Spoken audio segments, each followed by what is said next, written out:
কথার বড় দাম আছে। কথা খরচ করবে খুব হিসাব করে। অনেক লোক কথা বলতো, এখন কথা না বলে বোবা হয়ে বেঁচে আছে।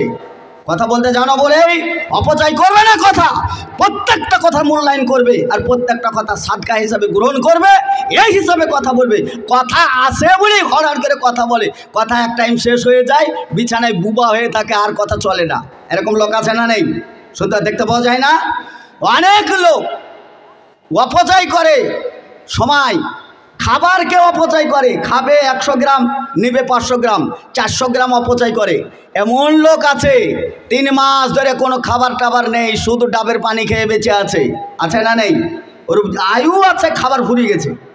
ওর আয়ু আছে, অনার্থ নষ্ট করে খাবার ফুরিয়ে ফেলেছে, কিন্তু আয়ুটা আছে। এবার পানি খেয়ে বেঁচে থাক, ওর পানি ছাড়া আর ওর কিছুতে আয়ুতে আর খাবার নেই। এরকম লোক বেঁচে আছে। অর্থাৎ সব কিছু অপচয় করা উচিত নয়। তবে বুখারীর হাদিস যেটা বলছিলাম সেটা বলছি। এখন একটা দামি কথা বলছি, দামি মজলিসের কথা বলছি। একটু আগে বলছিলাম 5 ওয়াক্ত সালাত আদায় করেছে, তাহাজ্জুদের সালাত আদায় করেছে। একটা প্রতিষ্ঠান তৈরি করার পরে এই লোকটি জান্নাতে যাবে তার গ্যারেন্টি আমরা দিতে পারিনি। যত জনাই আমরা বলেছি না শব্দটা উঠে এসছে, তা না শব্দর জায়গায় একটা হ্যাঁ শব্দ আসবে। যেই মজলিসটায় আজকে বসতে পেরেছি, যারা বসেছি তাদের বড় সৌভাগ্য। আমি বলি নাই, বলেছেন বিশ্বনবী জনাবে মুহাম্মদ রাসূলুল্লাহ সাল্লাল্লাহু আলাইহি সাল্লাম। কোনো ব্যক্তি এর আগে সালাত আদায় করেনি, এর আগে সালাত আদায় করেনি, তার সৌভাগ্য হয়নি। সে মদ মাতার লোক, এরকম স্বভাব তার জীবনে ঘটেনি। লোকটি এই রাস্তায় আসছিল, সে নিয়াতে ওয়ানিয়াতে রাস্তায় আস্তে আস্তে আস্তে এইখানে কোরআন ও হাদিসের আলোচনা বুঝেই সাইকেলটা সাইডে রেখে ওই লোকটি মজলিসে আসছিল। মজলিসে ঢুকতেই ওর চিন্তা ভাবনা কি আলোচনা হয়, মৌলভী সাহেবদের আলোচনা করে। জীবনে তো কোনোদিন মসজিদ পুনে যায় নাই, মসজিদে যায় নাই, কোনো আলেম ওলামার ওয়াজ শুনে নাই, আজকে শুনবো। নিয়াতটা ভালো, লোকটি আসছিল। আসতেই এই ফিল্ডে ঢুকতেই লোকটা মারা গেল। এর আগে কিন্তু কোনোদিন নামাজ টামাজ কিছু পড়ে নাই, কিন্তু আজকে এই ফিল্ডে ঢুকতে গিয়ে ওই লোকটা ওই ফিল্ডে মারা গেল। লোকটা জান্নাত যাবে না জাহান্নামে যাবে? হিসাব কি? জান্নাত যাবে না জাহান্নাম? হ্যাঁ, জান্নাত যাবে। ভালো বুঝেছেন, আলহামদুলিল্লাহ সুম্মা আলহামদুলিল্লাহ। কেন কেন গুরুত্ব এইটা যে তাহাজ্জুদ পড়ে গ্যারেন্টি নেই, আনুষঙ্গিক সালাত পড়ে গ্যারেন্টি নেই, মাদ্রাসা করে গ্যারেন্টি পাচ্ছি না, অথচ ওই লোকটির ব্যাপারে 100% গ্যারেন্টি কি করে দিচ্ছি? আমি বলি নাই, বলেছেন মুহাম্মদুর রাসূলুল্লাহ সাল্লাল্লাহু আলাইহি সাল্লাম। তাহলে এই মজলিসটা কত বড় দামি, এবার অঙ্ক করেন কত বড় দামি। এই মজলিসে কেউ যদি আসতে পারে আর এই মজলিসে যদি তার মৃত্যু হয়, সরাসরি জান্নাতে যাবে, বলেছেন মুহাম্মদ সাল্লাল্লাহু আলাইহি সাল্লাম। মজলিসটা বিশাল দামি না? অনেক দামি মজলিস, অথচ এই মজলিসে অবহেলা করে মানুষ ঘুরে বেড়ায়, মজলিসে বসতে চায় না, জানে না, না জানায়। আমি আপনাদের সম্মুখে কোরআনুল কারীম থেকে আমি একটা আয়াত তেলাওয়াত করেছি। আমাকে তাজিবুর ভাই বলেছে যে আপনার বক্তব্য বিষয়, এই 2 দিন আগে আমাকে বলেছে যে আপনার বক্তব্য বিষয় দানের উপকারিতা বা দান করলে কি হয়। তাই এটা শুনে মনে হচ্ছে যে তাজিবুর ভাইয়ের মাদ্রাসার জন্যে এইটা গোয়াদ বেঁধে দিয়েছে ওর উপকারের জন্যেই। শুধু ওর উপকার হবে না, আমাদের উপকার আছে। পৃথিবীতে সবচাইতে বড় নিকৃষ্ট মানুষ নাম বলেন তো? সবচাইতে নিকৃষ্ট, আল্লাহ কোরআনে বলেছে ওর চাইতে নিকৃষ্ট মানুষ আর কোনোদিন বানাবো না। সবচাইতে নিকৃষ্ট মানুষ একটা এসেছিল, ওই লোকটির নাম কি? ফেরাউন। আপনারা বুঝে গেছেন? এত নিকৃষ্ট মানুষটা, এই মানুষটার উপর মুসা আলাইহিস সালামের উপর অনেক টর্চার করেছেন, অনেক অত্যাচার করেছে, অত্যাচারে সীমা রাখা ছিল না। আরে মুসা আলাইহিস সালাম একজন নবী, নবীর উপর টর্চার করেছে। দাম্পত্য জীবনে তেনার স্ত্রী, তার স্ত্রীর সঙ্গে অমানবিক ব্যবহার করেছে, নিজের স্ত্রীর সঙ্গে পর্যন্ত খারাপ ব্যবহার করতে ছাড়েনি। একেবারে বেদয়া লোক একটি ছিল ফেরাউন, কিন্তু লোকটার কিছু কিছু গুণ ভালো ছিল। মুসা আলাইহিস সালাম একদিন রেগে টেগে বলছে, আল্লাহ তবে এর মতন জালেম ফেরাউনকে তুমি ধ্বংস করতে পারো না? বড় অত্যাচারী, একে ধ্বংস করতে পারো না? দাও ধ্বংস করে। মুসা আলাইহিস সালাম বড় রাগী লোক ছিলেন, টুক করে রেগে গেলে পাগড়ি ভেদ করে মাথার লোমগুলো খাড়া হয়ে, মাথার চুল খাড়া হয়ে যেত পাগড়ি ভেদ করে, এত রাগী ছিল। তিনি রাগ প্রয়োগ করেছে, ফেরাউনের বাবরচিকে এক থাপ্পড় মেরে পৃথিবী থেকে বিদায় করে দিয়েছিল। বিরাট রাগী, রাগ করে দোয়া করেছে, বলছে হে নবী মুসা, অবশ্যই তোমার দোয়া কবুলার্থে কবুল হয়ে যেত, কিন্তু ফেরাউনের কিছু দিক ভালো। সেই দিকটা হচ্ছে আমি যখনই ফেরাউনকে ধ্বংস করার মনস্থির করি, অমনি ফেরাউন কিছু না কিছু মানুষের ওপর দান করে দেয়, মানুষকে দান করে, কিছু দান করায় আমার রাগটা আর ফেরাউনের ওপর থাকে না, রাগটা আমার ভেঙে যায়। হাদিস শুনেছেন, রাজ্জাক বিন ইউসুফের বক্তব্য আপনারা শুনেছেন, একমাত্র আল্লাহর রাগটাই ভাঙাতে পারে দানে। নিকৃষ্ট একটা মানুষ ফেরাউন, এই ফেরাউনের রাগটা পর্যন্ত আল্লাহ কি বলছেন, ফেরাউন যখন দান করে তখন আমার ওই ওকে উল্টি দেওয়া, ওকে ধ্বংস করার মন থাকে, দান করে দেয়, আমার রাগটা পানি হয়ে যায়। হে মুসা দান করে, তাহলে ফেরাউন দান করত, ফেরাউনকে ধ্বংস করতে পারি নাই, ওকে পারতাম। আর একটা অবস্থা তাকে দেখতাম, গোপন রাত্রে গিয়ে চোখের পানি ফেলে ফেলে বলতাম, মাবুদ তুমি আমাকে মেহেরবান করো, তুমি আমার কল্যাণ করো, তুমি ছাড়া আর কে আছে মাবুদ? ইন্নাল্লাহ আলা কুল্লি শাইইন কাদির, সর্বক্ষমতার অধিপতি মালিক তুমি, সব কিছু জানি মালিক, তুমি আমাকে ক্ষমা করো। জনগণের যখন ঢলে বসি, এই চেয়ারে বসলে আমাকে একটু রব রব মনে হয়, তার জন্য চেয়ারে বসলে পারে রবের দাবি থেকে হটে আসতে পারি না, মালিক এইটুকু তুমি আমাকে ক্ষমা করো।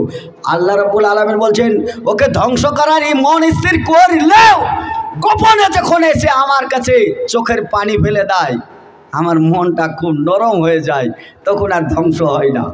বলে মুসা আরো একটু ধ্বংস করার মন স্থির হয় না, ফেরাউন নিকৃষ্ট কাজ করছে, একে পৃথিবীতে রাখা যাবে না, তাহলে কি করা যায়?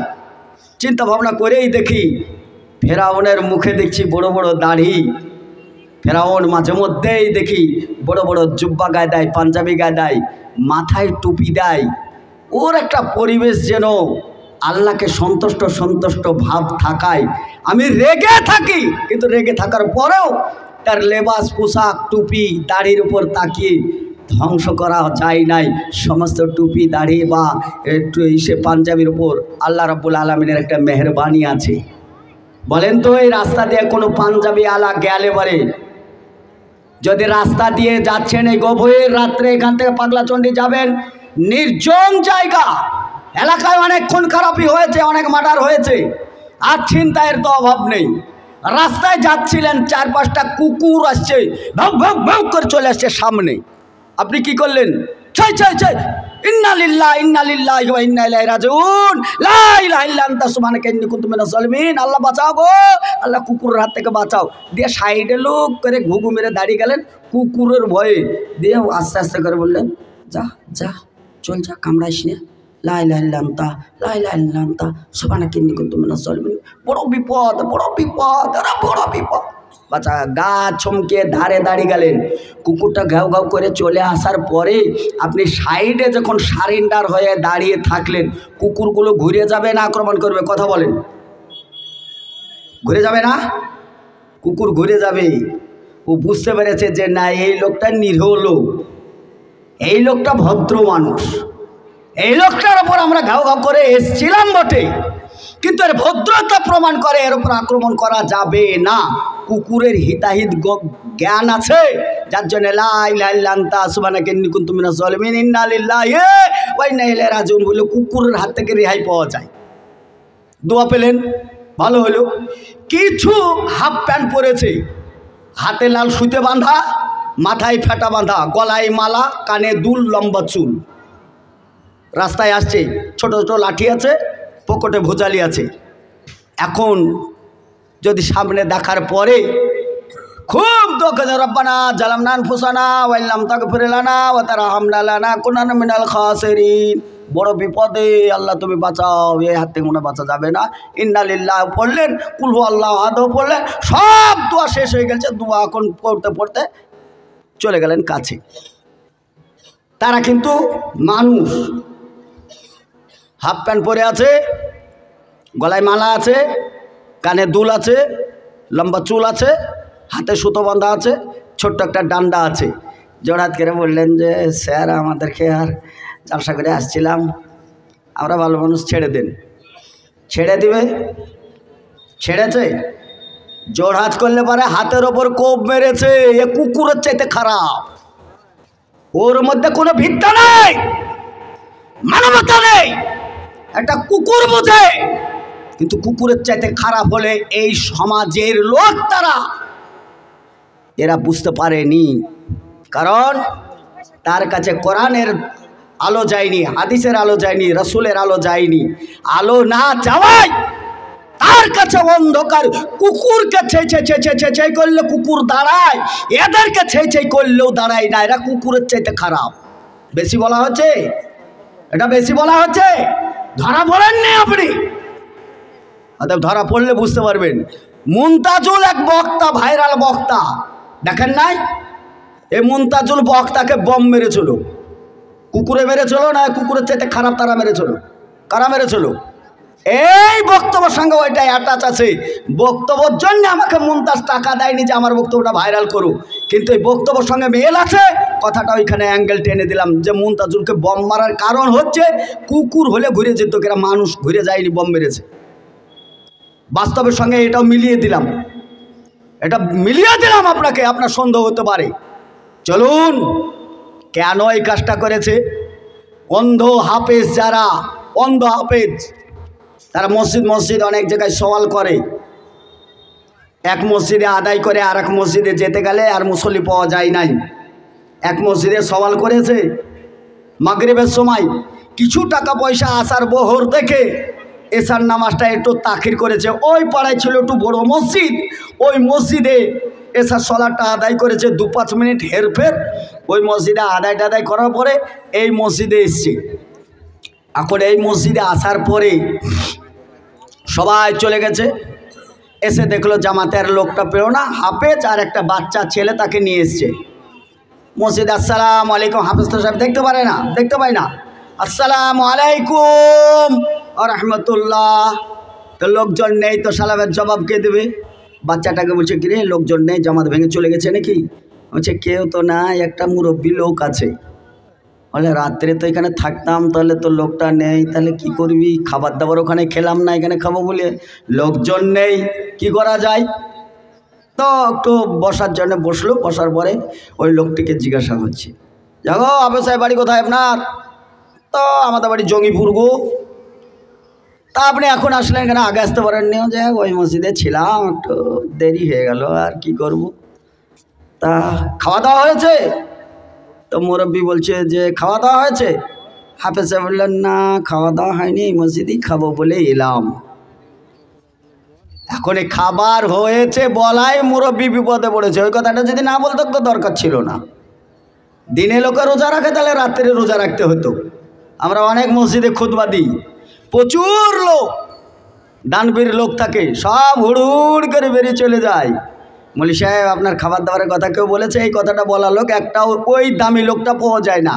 মসজিদে বেরাতে পারলে পারে মনে হচ্ছে হাইকোর্টের উকিল, খাতা সাথে এসছিল, জোরে যে খাতা 5 মিনিট খুতবায় চলে গেলে মাথা গরম হয়ে যায়। অথচ তাসের আড্ডায় বসে বসে শুধুই ঠেলাই, ক্যারামে বসে বসে ঠেলাই। এই হরনগর একবার ক্যারাম বোর্ডের ব্যাপারে বললাম, তো বলছে মৌলী সাহেব দলিল, ক্যারাম বোর্ডের দলিল নিবে। ताशेर दलिल लिबे। अरे दलिल की ना सीखे एमनी बसेছি बंधु, सब कुछ सीखा हूँ मैंने ना सीखा हूँ होशियारी, सच है दुनिया वालों मैं हूँ अनाड़ी। কিছু না কিছু জানি বলি এখানে বসেছি, একেবারে আনাড়ি বসি নাই। হাফেজ এখন মুরব্বী বলছে তাহলে দাঁড়ান দুটো বাড়িতে খাবারের ব্যবস্থা দেখি। ওরা স্বামী আর স্ত্রী, বেশিস কিছু লোক নেই।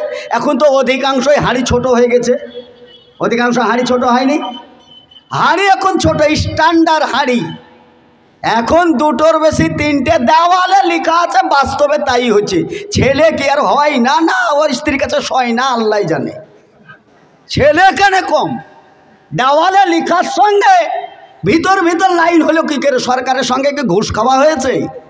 ছেলে হয় কুকুরের 4-5টা ছেলে হয়, কোনো হাসপাতালে আশ্রয় নিতে না, ডাক্তার দেখাতে না, কোনো ব্যারিস্টার হাকিমের কাছে দেখাতে না, রক্ত পরীক্ষা করতে না, হুড় হুড় করে বাচ্চা হয় যে পরের দিন কেউ কেউ করে ঘুরে বেড়ায়। ওর দুধের খাবারের অভাব হয় না, তোমার কিসের অভাবে? খাবারের এত অভাবে তুমি স্ট্যান্ডার্ড হাঁড়ি করেছো। ওই হাঁড়িতে কোনো বরকত আছে? একটা মেহমান গেলে খাবার পাওয়া যাবে? একটা মেহমান গেলে খাবার পাওয়া যায় না। আগে সব বাড়ি বারান্দা থাকতো, 10-12টা ফকির বারান্দায় পড়ে থাকতো, সবারই খাবার হয়ে যেত, বাড়িরও হতো, হতো না হয় না? কিন্তু এখন স্ট্যান্ডার্ড, ওরে স্ট্যান্ডার্ড। দুটো একটা ছেলে নাই, তাও আবার দুধ পায় না বলে গরুর দুধ খাওয়াইতে হয়, নিজের দুধ আর খাওয়াইতে পারে না, ইচ্ছা করে খাওয়ায় না, না খাওয়াইতে পারে না। ও আল্লাহ জানে আর ও ভালো জানে, কারণ শরীরে তো টানটুনের ব্যাপার আছে। কারণ দুধ খাওয়াইতে হলে তো শরীর খারাপ হবে। আমাদের গাই গরুর দুধ খাওয়ায় তো খোলচুনি বেশি করে খাওয়ায়, তারপরেও দেখা যায় শরীর খারাপ হয়। তা আমাদের খালাদের যদি আবার ওইরকম অবস্থা হয় তাহলে বাচ্চাদেরকে দুধ দিবে না, এটাই বাস্তব। কিন্তু দুধ না দিয়ে পাউডার দুধ, গরুর দুধ যেটা খাওয়াচ্ছি আমরা, খাওয়াই না? এই দুধটা কিসের দুধ বলেন? এই দুধটা কিসের দুধ? গরুর দুধ। পাউডার দুধ মানে গরুর দুধ, মোষের দুধ, ছাগলের হতে পারে, দুম্বার হতে পারে, উটের হতে পারে, সার্বিকভাবে যারই হোক। মানুষের দুধ তার পাউডার না। মানুষের দুধ পাউডার আছে নাকি? মানুষ ছাড়াই জানোয়ারের দুধ। ওই বাচ্চাটাকে ছোটোবেলায় জানোয়ারের দুধ খাওয়ালেন, যত বড় হবে তত বুদ্ধিটা মানুষের হবে না জানোয়ারের মতন হবে? কথা বলেন। ও বড় হয়েছে, হওয়ার পরে এই মৌলভী সাহেবরা ওয়াজ করছে আর বলছে আকুর রব্বির হামুমা কামা রব্বানি সাগীরা, খুব দোয়া চলছে। আর ও কিন্তু পাউডার দুধ খেয়েছে, বলছে দাঁড়া বাড়ি যায়। বাপ মাকে গলায় গোদ্দনি দিয়ে বের করে দিয়েছে, দেওয়ার পরে শ্বশুর মশাইকে নিমন্ত্রণ দিয়ে বাড়িতে নিয়ে এসছে। এখন শ্বশুরকে 13 কিলোমিটার দূর থেকে আব্বা জান বলে, সব নিজের বাপকে তা হইটুকুন বলে না, বাপের সাথে মাথায় ঢিপ লাগলে কথা বলে না। কেন? পাউডার দুধ খাওয়ালছেন। ছেলেটাকে দোলনায় দিয়েছে, দিয়ে চাকা আলার দোলনা সামনে সামনে ঘুরাচ্ছে, দিয়ে ছেড়ে দিয়েছে। দেওয়ার পরে বিলাতি কুকুরটা কোলে ভরে নিয়েছে, নিয়ে কুকুরটাকে চুমা দিচ্ছে, আর নিজের ছেলেটা তাকি তাকি দেখছে যে কুকুরকে চুমা দিচ্ছে। এই আবার কুকুরের মারে, তো আমার মালায়। অতএব এ দেখছে যে এ মানুষের সমাজে এ অসমাজ তৈরি করেছে। আমার ওয়াজটা এখন ওই পানিতে যাবে না তো কোথায় যাবে? তুমি তোমার বাচ্চাকে চুমা দাওনি, তুমি কুকুরকে চুমা দিয়েছো, অতএব তোমার বাচ্চা তোমাকে ভালোবাসবে না, এটাই বাস্তব। সমাজে কেঁদে লাভ নেই। চলুন থাক, এদিকে অ্যাঙ্গেল টানলে পরে বক্তব্য তিতো হবে আর সময় নষ্ট হবে। আমি ওদিক যেতে চাইছি না। আমি ফার্স্টে ওইটা একটা মিথ্যা কথা বলেছি, আর মিথ্যে কথার আর আশ্রয় নিতে পারছি না। আরে সামনে বসে থাকা জ্ঞানী গুণী মান সম্মানী উপস্থিত শ্রোতাবিন্দু, আর তা প্রসঙ্গ টানতে গেছি পর্দার আড়ালের মা ও বোনেরা। বলেছিলাম না বলিনি? ওই দেখেন মায়েদের আওয়াজ আসছে না, আসছে না? দেখেন ওই দেখেন, আমার মাইক বন্ধ করলে কত যে বক্তা ওইখানে আছে, সব হিরো হিরো বক্তা বক্তব্য দিচ্ছে, সব বুবুদের কানে কানে বক্তব্য চলছে। এ বুবুর বক্তব্য অন্যদিকে যাচ্ছে, ও বক্তব্য শুনতে এসছে। ওর কণ্ঠটা পর্দা করা দরকার ছিল, তিরপল ভেদ করে আমাদের কানে চলে আসছে। আমার মায়েকে ঠেও পাচ্ছে না, কত গলার আওয়াজ। এই খালারা আমাদের মা গো, ওদের পায়ের তলে জান্নাত মৌলভী সাহেবরা বলছে। ওর পা কোথায় যাবে তাই দেখেন আগে, পায়ের তলে জান্নাত। ওই পা জাহান্নামে যে বসে আছে আর ও জান্নাতে যাবে বলে বসে আছে, আমি সে গাছে কাঁঠাল আর গোপে তেল মাখাচ্ছি, কাঁঠাল হবে খাবো, ওর পা জাহান্নামে যদি যায় তা আপনার মাথা কোথায় যাবে? মাথা খারাপ করেছে ওই খালারা, ওই খালাদের পেট থেকে এসেছি আমরা, আমরা বড় বিপদে আছি। ও গো খালারা, আপনারা একটু চুপ করেন গো, আমাদেরকে আর বিপদে ফেলেন না, আলেম মানুষ, আমাদের কানের আওয়াজটা দিয়েন না। চলেন এবার ওই ভাই এসছে, আদায় করবো, টেনশন নেই। আর কিছু বলতে হবে? কোনো টেনশন করবেন না, ঠিক? লঙ্কায় তো বক্তা কি করবো, আমি লঙ্কায় চেপে চেপে এই হয়েছি। আমি বক্তব্য খুতবা দিতে গেলে 1 ঘন্টা হয়ে যায়, তা বক্তব্য কী করে ছোটো করবো, চেষ্টা করছি ইনশাআল্লাহ। হাফেজ সাহেব বাড়িতে গিয়েছে মুরব্বী, ছোট সংসার বলতে গিয়ে একটু তো অ্যাঙ্গেল টানতেই হবে, উপায় তো নেই, বুঝতে পারছেন না ছোটো সংসার কাকে বলে। তা মুরব্বী যে এখন স্বামী স্ত্রী বুড়া বুড়ি, তো বলছে হাগো তা একটা হাফেজকে দেখলাম, একটা বাচ্চা ছেলে ছিল, তো 2টা খাবার দিতে হতো, খাবার হবে? আচ্ছা খাবার 2টা হবে, তা তরকারি নেই। খাবার 2টো হবে, তরকারি নেই। আচ্ছা তরকারি নেই, তা খাবার শুধু দেওয়া হবে? আচ্ছা গরুর দুধ আছে, গরুর দুধ আছে, দুধ ভাত খাওয়া যায়, যায় না? দুধ দিয়ে ভাত খাওয়া যায় না? মহিলা বলছে যে দুধ আছে, ভাত দাও, একটু চিনি নিয়ে যাও, আর দুধ দিয়ে ভাত দিয়ে খাওয়া যাবে, সমস্যা নেই। তার দুধ নিয়ে গেছে মুরব্বী, নিয়ে যে সাইডে রেখে দিয়ে বাচ্চাটাকে বলেছে, বাচ্চা এ বাবু খাবারটা থাকলো, তোমরা 2জন ভাগ করে খেয়ে নেবে, থালিটাই কোনায় রেখে দেবে, আমি ফজর এসে নিয়ে যাব। দুধ আর ভাত থাকলো। এখন হাফেজ সাহেব আর 2জন খেতে বসে বলছে, 2জন খেতে বসেছে, বলছে যে হাফেজ সাহেব সব তো হলো, কিন্তু তরকারি নেই, দুধ এসছে, তো দুধ দিয়ে ভাত। হাফেজ সাহেব বলছে দুধ এসছে, তো দুধ কেমন? তরকারি আসেনি, সালন আসেনি, দুধ এসছে, তো দুধটা কেমন? তা বাচ্চা ছেলে তো, বলছে দুধ সাদা। হাফেজ সাহেব বলছে দুধ সাদা মানে? ও সাদা আবার কেমন? তা বাচ্চাটা বলছে সাদা বলতে সাদা ওই বগের মতন, বগ। হাফেজ সাহেব বলছে বগ, ও আবার কিরকম? এখন এই বাচ্চার এলেম শেষ, ও তো বাচ্চা মানুষ, ওর বিদ্যা বুদ্ধি সব শেষ, আর কি দিয়ে বুঝাবে? হাফেজ সাহেব বগ কেমন আপনি দেখেননি? তা হচ্ছে কেমন তা বল। হাতটাকে এরকম খাড়া করেছে বাচ্চাটা, এরকম বগ। হাফেজ এমনি করে হাত মাত দিয়ে, এত বেকা কুকা কি করে খাবি, আর গলায় বা কি করে যাবে? কেন এই অবস্থা হয়েছে বলেন তো? হাফেজের এই অবস্থাটা কেন? ও দেখতে পাইনি, দুধের রং চেনে না, যার জন্যে ওকে বুঝাতে গিয়েও বাচ্চার এলেম ফেল।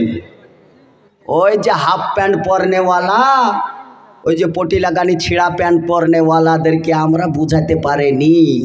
কাদ জাআকুম মিনাল্লাহি নূরুন ওয়া কিতাবুম মুবিন, এটা স্পষ্ট জ্যোতি। এই জ্যোতি থাকার সত্ত্বেও তারা অন্ধকার জগতে বাস করছে, অর্থাৎ তাদেরকে বোঝাতে পারে নাই। যদি তারা বুঝতে পারত তাহলে বলেন দেখি, ওই পাড়া থেকে 2টো ফকির এসছে ভিক্ষে করতে, এই পাড়ায় 2টে ছিঁড়া প্যান্ট, এইখানে ছেঁড়া, এখানে ছেঁড়া, এখানে ছেঁড়া, 7 পটি লাগানো প্যান্ট, কোটিপতির ছেলে রাস্তায় দাঁড়িয়ে আছে, ফকির 2টের মনটা খারাপ। কোন জায়গায় এলাম রে ভাই? আমি যদি ভিক্ষে করতে এলাম, তা আমার আগেই শালা ফকির 2টে চলে এসছে, ফকিরের ভিতর খুব রাগ। তো ভাই তোমাদের কোনো ধান্দা পানি হলো, মসজিদে কিছু দিল, ওরা কিন্তু বুঝতে পারে না, এই পটি লাগা প্যানওয়ালারা বুঝতে পারে না। ফকির বলছে যে ভাই 1000 হোক, আমি ফকির হলে ওই পাড়াতে একটা লুঙ্গি পেয়েছি জাকাতের, আরও কোনোদিন একটা লুঙ্গি পেলে আমার এতেই হয়ে যাবে। ওই পাড়ায় কয়টা পয়সা পেয়েছি, ওই পয়সাটা লাও নিয়ে ভাই তুমি এই প্যান্টটা কিনে লিও, তোমার যা অবস্থা তাতে আমাকে নিজেকেই লজ্জা লাগছে, ভিক্ষে করা পয়সা যা পেয়েছি এই পয়সাগুলো লাও নিয়ে তুমি একটা প্যান্ট কিনে লিও। ফকির পর্যন্ত লজ্জিত আপনার পোশাক আশাক দেখে। কেন? ভিতরে ইলম কালাম যাই নাই, না যাওয়ার কারণে শরীয়তকে বিকৃতি করে আজও আমাদেরকে টনটিটকারি মারা হয়। তুমি কিসের যোগ্য রাখো হে তুমি বন্ধু? কিসের যোগ্যতা তোমার আছে?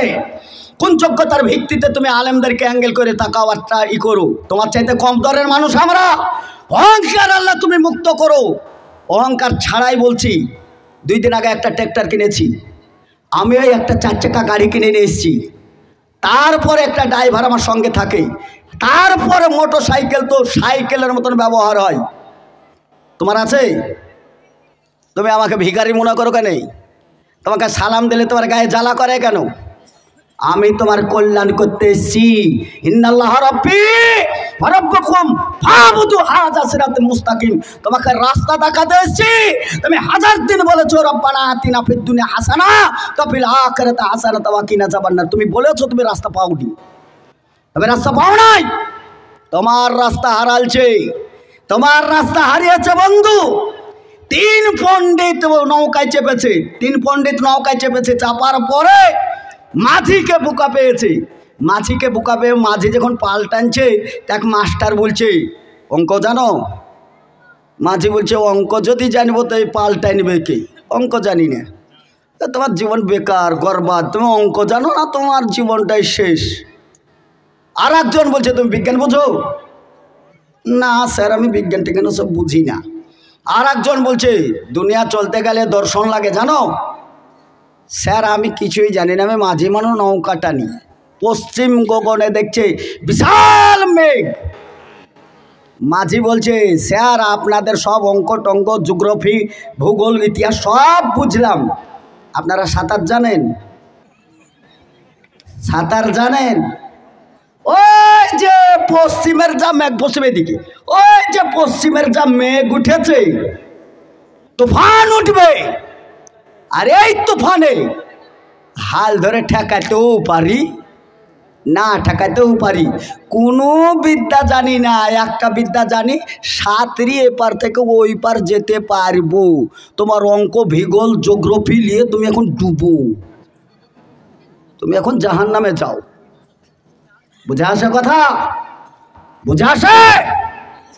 একটা ছেলে দেন নৌকায় পার হওয়ার জন্যে, না তো মাঝ পথে ডুবতে চলেছেন, ডুবতেই চলেছেন। চলেন শেষ অঙ্কেই একটা কথা বলি, তারপরে আমার সময় খুব অল্প, কারণ তাজিবুর ভাই ফিল্ডে থাকে তো, যে আলেমকে বলেছেন তিনি না করতে পারেননি। আমিও ওই গ্রুপেই আছি, না করতে না বলাই তাই চলে আসতে হয়েছে, কারণ 1000 সময় অপেক্ষা করে এখানে এসেছি। ছোট ভাই যেহেতু একটা প্রোগ্রামের ডাক দিয়েছে কনফারেন্সের, যেতে হবেই বাস্তবতা, তাই এসেছি। চলুন শেষের দিকে বলি, সময় মোটেই নষ্ট করতে চাইছি না। বলি রসুল সাল্লাল্লাহু আলাইহি সাল্লাম মিরাজে গেলেন, সব কেটে দিলাম বক্তব্য, কারণ একদম টাইম নাকে মুখে। মিরাজে গেলেন, মিরাজে যাওয়ার পর তিনি যখন আল্লাহর সামনাসামনি হয়েছেন, তা আপনি ধরেন আমার খুব নিকটের মেহমান, এই লোক যদি আমার বাড়ি যায়, খুব নিকটের বন্ধুস্থালী ব্যাপার আছে, সব কিছু বলা বলি আছে, তাকে আমি বলতেই পারি যে ভাই নদিয়ার ভালো ভালো খেজুরের গুড় আর খেজুরের রস দারুণ লাগে, কয়টা পেটিলি আনতে পারেননি? বলতে পারা যায় না? যায় না? বন্ধুর সামনে খোলামেলা বলা যায় না? খুব চাই, উনিও বলতে পারেন। অতএব আল্লাহ রাব্বুল আলামিন বলছেন, হে মুহাম্মদ সাল্লাল্লাহু আলাইহি সাল্লাম, সমস্ত নবীদের সর্দার বানিয়েছি আপনাকে, অতএব আপনি আজ আমার নিকটে, খুব কাছাকাছি। আমার জন্য কি নিয়ে এসছেন? তা আমরা হলে কি বলতাম? রসুগুল্লাহ। রাসূল সাল্লাল্লাহু আলাইহি ওয়াসাল্লাম বললেন, আত্তাহিয়াতু লিল্লাহি ওয়াসসালাওয়াতু ওয়াত-তাইয়্যিবাতু।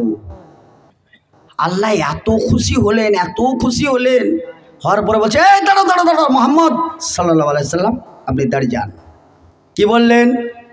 সঙ্গে সঙ্গে আল্লাহ রাব্বুল আলামিন দোয়া করছেন, আসসালামু আলাইকা আইয়ুহান নবী ওয়া রাহমাতুল্লাহি ওয়া বারাকাতুহু।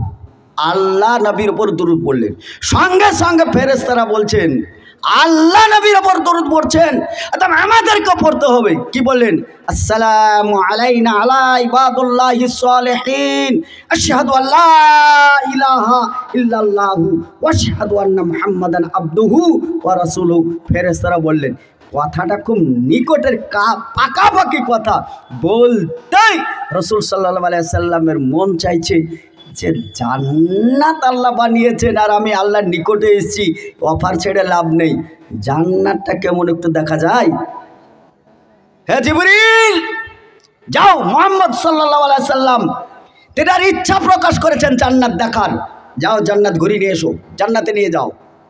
জান্নাতে যাতেই দেখছেন তো জান্নাতের ভিতর একটা ঝকমক ঝকমক করছে চকমকে ঘর, দ্রুত গতিতে লোভে পড়ে দৌড়ছে। ওই যা খাদা পিকামেসি বিদ্যুপুর, পিছন থেকে জিবরিল আমিন জামাটা আল্লাহ রাসূলের ধরেছেন। দাঁড়া দাঁড়া দাঁড়া দাঁড়া, কোথায় যাচ্ছেন আপনি? বলছে ওই ঘরটা, আরে এটা তো জান্নাত, ওই ঘরে যাবো। দাঁড়ান দাঁড়ান দাঁড়ান, ইয়া রাসূলুল্লাহ আপনি এসছেন দুনিয়ার ওপর তো আপনি ওই ঘরটায় যাচ্ছেন, তো ওই ঘরটা জিবরিল ঘরটা কার গো? বলছে ওই ঘরটি হচ্ছে মুহাম্মদ সাল্লাল্লাহু আলাইহি সাল্লাম তিনার। আল্লাহ রাসূল বুঝতে পারলেন ঘরটা তো আমার। আরে তা আমার ঘর, আমাকে যেতে দাও না, ঠেকাও কেন? আরো গতি বাড়ালেন, বলে দাঁড়ান, এই ঘর আপনার, কিন্তু আপনি ওপর দিয়ে এসছেন। এই ঘরে যেতে হলে কবরের ভিতর দিয়ে যেতে হয়, ওপর দিয়ে জান্নাত যাওয়া যায় না, কবরের ভিতর দিয়ে। রাসূল সাল্লাল্লাহু আলাইহি সাল্লাম জান্নাতে গেলেন না, জান্নাতের ধারে ধারে যাচ্ছেন, জান্নাতের আগে খটখট খটখট খট করে আওয়াজ হচ্ছে, চলে যাচ্ছেন, হাঁটা চলছে। জিবরিল আমাকে বলছে, জিবরিল এই আওয়াজটা কার? কে এটা? কে ব্যক্তি আমার আগে আগে জান্নাতে যাচ্ছে? ইয়া রাসূলুল্লাহ ওই লোকটি অন্য কেউ নয়, ওটা আপনার মুয়াজ্জিন বিলাল রাদিয়াল্লাহু তাআলা আনহু। সুবহানাল্লাহ বলবেন না? সুবহানাল্লাহ হামদিহি। রসুল বললেন আমি যেতে পারছি না, আমার আগে বিলাল যাচ্ছে। চুপে গেলেন, থাক এইখানে বক্তব্যটা, জান্নাতের এই পর্যন্ত, ফুরি যাবে গোটা রাত। আল্লাহ রসুল বললেন জান্নাতের এই কথাগুলো আমি কি ধাওয়া পাড়ার লোকদেরকে বলতে পারবো? তো জিবরিল আমিন বললেন যে হ্যাঁ অবশ্যই বলতে পারবেন, আপনার রব আপনাকে অনুমতি দিয়েছে, অবশ্যই বলতে পারবেন। বলে বাস ঠিক আছে। কিছুক্ষণ যাওয়ার পরে বলছে জাহান্নামের রংটা দেখতে পেলে হতো না? হ্যাঁ দেখা হবে। আল্লাহ আপনার দোস্ত জাহান্নাম দেখতে চাই, বলে নিয়ে যাও। জাহান্নামে যেতেই এইরকম বিস্তারিত বর্ণনা দেওয়ার মতন আমার এই স্বল্প টাইমের সুযোগ নেই। প্রচুর লোক এক জায়গায় খাড়া হয়ে দাঁড়িয়ে আছে, আর ওই জায়গায় একটি মেয়ে একেবারে বিকট চিৎকার করছে। আল্লাহ রাসূল টুক টুক টুক টুক করে গিয়ে দেখলেন একটি মেয়ে বিরাট চিৎকার, তার পেটটা টুপুর হয়ে আছে, পেটের বাচ্চা ভূমিষ্ঠ হয় না, বাইরেও বেড়ায় না, ভিতরেও যায় না, অধাওধি জায়গায় এসে বাচ্চা আটকে বসে আছে। এত চেঁচামেচা আর এত চিৎকার, গোটা ময়দানের মানুষ সব পুরুষ দাঁড়িয়ে আছে, আর মেয়েটাকে গোল করে ওই জায়গায় তার চিৎকার। আল্লাহ রসুল বলছেন আমি দেখতে আছি।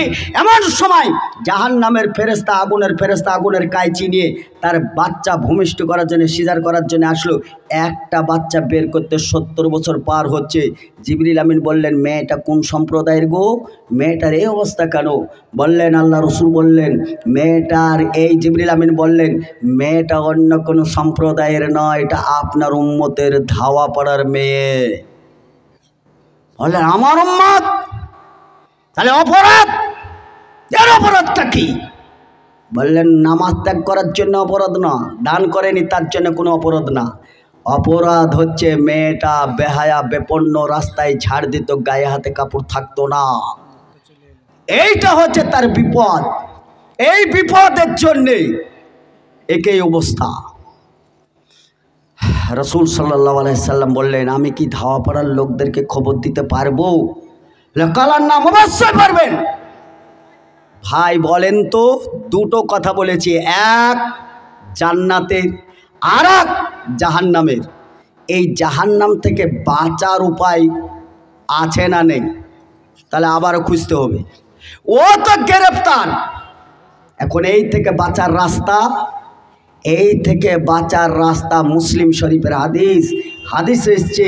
রাসূল সাল্লাল্লাহু আলাইহি সাল্লাম বললেন মানুষ মরে যাওয়ার পরে 3টে আমাল থাকে, ওর মধ্যে তার রেহেমের সম্পর্ক, তার সম্পদ বলতে সন্তানাদি, তারা যদি দান খায়রাত করে তবে ওই আযাব থেকে বাঁচার উপায়, নতবা আর কোনো উপায়ই পৃথিবীতে আর নেই। বুঝে এলো? রাসূল সাল্লাল্লাহু আলাইহি সাল্লাম বললেন, আমি আর একটু এগিয়ে গেলাম, ওইখানে যে দেখছি চুলের আগাগুলো ওপরে বাঁধা, নিচে দাউ দাউ করে আগুন জ্বলছে, লজ্জাস্থান পুরো পরপর করে ওপরে যাচ্ছে, নারী ভুঁড়ি রক্ত গলে পুঁজু সব লজ্জাস্থান দিয়ে গড়ে গড়ে পড়ছে। রাসূল সাল্লাল্লাহু আলাইহি সাল্লাম বললেন, নিচে তাকিয়ে দেখছি কিছু পুরুষের দল, এই পুরুষের দল নিচে, আল্লাহ রাসূল বলছেন যে পুরুষের দলগুলো মুখগুলো এরকম করে ফেড়ে ধরছে, আর ওই গলগলানি রক্ত পুঁজগুলো ওর মুখে এসে পড়ছে। বললেন যে আল্লাহ রাসূল বললেন, এরা কোন অপরাধ করেছে? বলে জিবরিল আমিন। বললেন, এই মেয়েটি অপরাধ করেছে, দেহু ব্যবসা করত, বেশ্যেখানায় যেত, কটা বেশ্যে পতিতলয়ের মহিলা, এর জন্য এর অবস্থা। ওই লোকগুলোর অপরাধ কি? তো ওই লোকগুলো বিড়ি তামাক গুল খোর, ওরা সিগারেট পান চদ্দাস গুল সব কিছু করত, অর্থাৎ মুখে যে একটা আবর্জনা ফেলে ফেলে ফেলে ফেলে ডাস্টবিন বানাল ছিল, ওর জন্য আল্লাহ তার ব্যবস্থা করেছে, লজ্জা স্থান দিয়ে গড়ে আসা রক্তপুঞ্জগুলো তাদের মুখে পড়ছে, অনিচ্ছায় তাদের মুখগুলো ফেড়ে ফেড়ে ধরছে, এখন অনিচ্ছায় তাদেরকে খেতে হচ্ছে। বললে বাঁচার উপায়?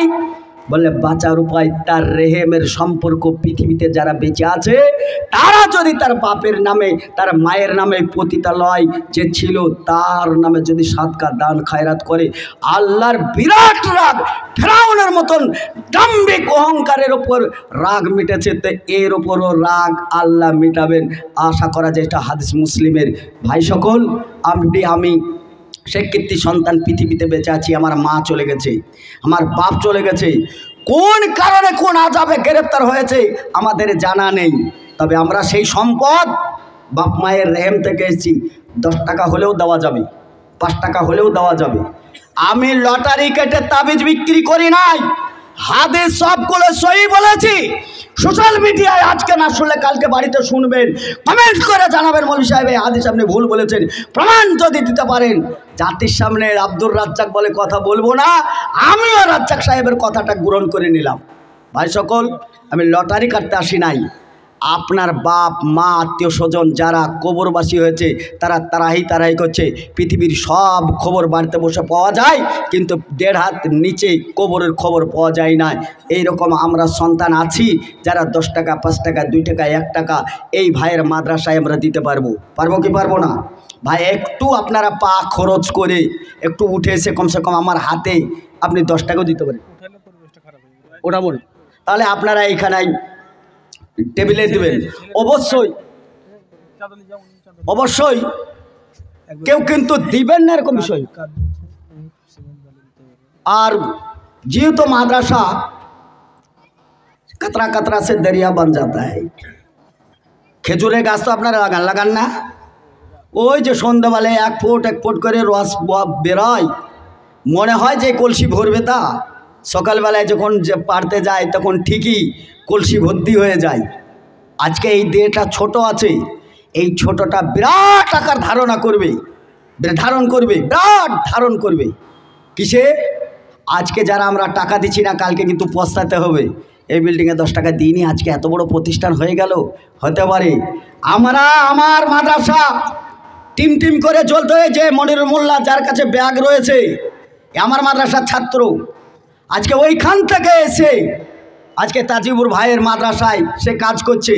এই যে একটা ছেলে পারভেজ আলম পিএ সলুয়া আমার মাদ্রাসার ছাত্র। উঠে যাবেন না, কারণ এখন শেখ জিয়াউল হক মাক্কি হাফিজাহুল্লাহ তাআলা উনি সুদূর কলকাতা থেকে আমাদের জন্য কষ্ট করে এসেছেন। ওনাদের সময়ের মূল্য আমরা দিতে পারবো না ভাই, সত্যি বলতে ওনাদের শুধু সময়ের মূল্যটা আমরা দিতে পারবো না, ওনাদের যে কথার মূল্য সেটা পরের কথা, ওনাদের যে সময়টা ব্যয় করে এসেছেন তার মূল্য আমরা দিতে পারবো না। ওনার অমূল্যবান বক্তব্য শুনে যাবেন, একদম মানে ক্লাসে যেমন দাস করা হয় ওই রকম ভাবে দাস দিয়ে দিয়ে আলোচনা করেন, অসাধারণ আলোচনা করেন। আপনারা শুনে যান, বাকি মানুষ আর খুবই পণ্ডিত মানুষ, বিদগ্ধ মানুষ, শাইখুল হাদিস, ওনাদেরকে আমরা পেয়ে গর্বিত আনন্দিত। এই ধোয়াপাড়ার মাটিতে একটা চোর ডাকাতের মাটি, ফুম পিস্তলের মাটি, কথা বুঝলেন? এই মাটিতে যে আমরা এই ধরনের লোকগুলোকে নিয়ে আসতে পারছি আর আসছে, মানে এর শুকরিয়া আদায় করতে পারবো না। তো আপনারা কেউ চলে যাবেন না, আপনাদের আমি বেশি টাকা চাইও নি আর বেশি বিরক্ত অন্য মাসের মতো করবো না। সামান্য 2-5 মিনিট, হয়তো 5 মিনিট ভাই বলছেন, আমরা প্রতিষ্ঠান করছি, আপনার আগেও বলেছি কাজ চলছে আলহামদুলিল্লাহ। কেউ যদি মনে করেন 1 ব্যাগ সিমেন্ট, 2 ব্যাগ সিমেন্ট, 1000 ইট, 500 ইট দিতে পারেন ইনশাল্লাহ। এখানে অনেকেই দিয়েছেন, হয়তো প্রত্যেকের নামটা চটচট করে ভাই বলে শুধু জাযাকাল্লাহ এই দোয়াই বলবেন, আর কিছু না, সুরসা মতো কিছু নেই, নামটা বলে দিয়ে দোয়াটা করবেন আর কি। তো যেটা বলছিলাম, আজকে এই যে পিএস হলুয়া এর চ্যানেল আছে, বিরাট বড় চ্যানেল, মনিরুল মোল্লাওয়ান ও চ্যানেলের লোক আমাদের মাদ্রাসার ছাত্র। তা যাক আলহামদুলিল্লাহ, এনারা যখন বিভিন্ন জায়গায় বিভিন্ন স্তরে কাজ করছে, তাজিবুর ভাইয়ের মাদ্রাসার ছাত্ররা বিভিন্ন জায়গায় যে কাজ করবে না বিষয় তো তা না, আশা আকাঙ্ক্ষা রেখেই আপনাদের মাটিতে এই প্রতিষ্ঠানটা তৈরি করেছে। আমরা আজ থেকে 10 বছর বা 12 বছর আগে এসেছিলাম।